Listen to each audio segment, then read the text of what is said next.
tingin-tingin mo dyan? Ayusin mo na tong damit mo dun sa closet. Diyan, oh. Lagay mo yung damit mo dyan.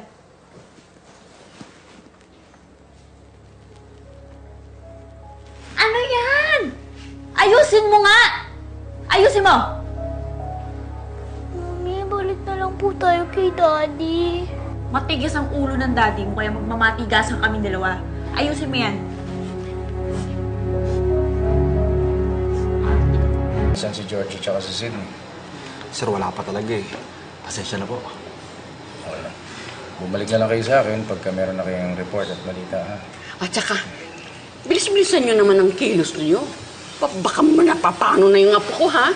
Sige po, ma'am. Sir, so paano po? Una na po muna ako. Salamat.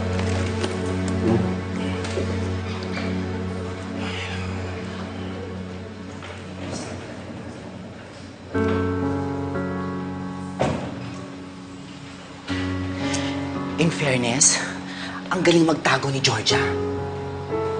Hindi ko na alam kung saan hanapin si Sydney.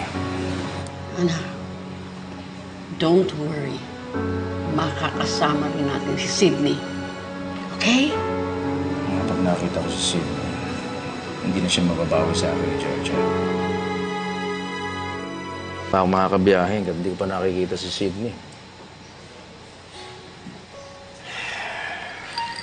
Bro, okay lang naman yan eh. Sa pare, kung kailangan mo ako, bro, dito lang ako para sa'yo. Pero ang tanong pare, saan natin pupuntan si Sydney?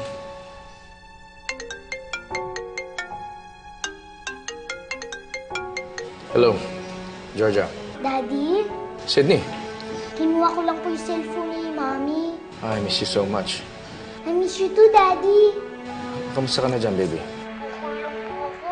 Pero Daddy, kunin niyo na po ako dito. Kuhanin mo na kami ni Mami. Sige na po, ayoko na po dito eh. Sydney, sabihin mo sa akin kung nasaan ka. Pupuntahan kita. Sydney! Pwede ba? Tigilan mo na kami. Georgia, pakausap mo siya sa akin. Kausapin mo siya sa panaginip mo. Bro, asan daw sila? Tara, puntahan natin. Bro. Hindi ko alam. Ano sinabi? Halika! Pasok! Pumasok ka dyan! Pumasok ka dyan! Mami! Mami! Huwag niyo po ako iiwan dito. Diyan ka matutulog! Tigas-tigas ang ulo mo! Hindi na po. Hindi ko na po tatawagan si Daddy. Gusto ko lang naman po marinig ang boses ni Daddy. Hindi ka nagtatanda, hindi ka lalabas dyan. Diyan ka lang! Buksan niyo na po ako dito.